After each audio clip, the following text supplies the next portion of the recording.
क्या कह रही हो तुम? आपने जानबूझ के पैसे निकाले ताकि मेरे उसके सामने दो कौड़ी की ना रहे।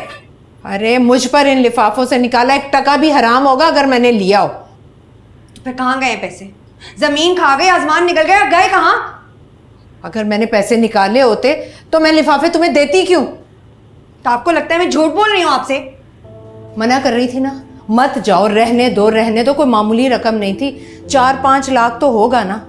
तुमने हमेशा अपनी चलाई और नुकसान उठाया। वो घर आकर दे गया पैसे और तुमने अपनी जिद करके वो भी गवा दिए। बासी जितना अमीर है ना, भीख में 3-4 लाख रुपए दे दे। उसकी आंखें, उसका तमस्कराना अंदाज, मजाक उड़ा रहा था हमारे हालात का। हाँ तो हैं हमारे हालात ऐसे, बासे से कुछ ढका छुपा नहीं है। और वैसे भी वो कोई गैर नहीं है, इस घर का फर्द है, दामाद है, उससे कैसा पर्दा? पर्दा आपने रहने कहाँ दिया? गलती मेरी थी।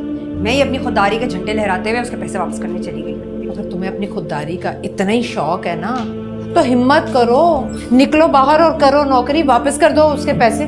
तुमने हमेशा अपनी चलाई है और नुकसान उठाए। वो घर आकर दे गया पैसे और तुमने जिद करके वो भी गवा दिए। कहो तो कसम खा लूं, अगर फिर भी तुम्हारा दिल मुतमईन नहीं हो रहा तो जाओ, जाकर कमरे में तलाशी ले लो। पैसे तुम्हारे बैग से गए हैं, तुम ही भरोगी। लेकिन मेरे पर्स में पैसे थे ही नहीं। मैंने पैसों समेत लिफाफा तुम्हें दिया था। अब वो पैसे तुमने गुम कर दिए या चोरी हो गए, तुम्हारी जिम्मेदारी है, तुम ही भरोगी वो।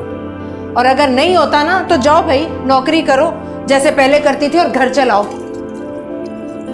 अगर आप लोग अपडेटेड रहना चाहते हैं हमारी लंदन नहीं जाऊंगा कि प्रमोशंस और रिलीज और फिल्म के गाने और इन सब से रिलेटेड आप जानना चाहते हैं, जो भी इंफॉर्मेशन चाहते हैं, उसके लिए follow the YouTube page of ARY Digital and you'll find us there with all the information that you need.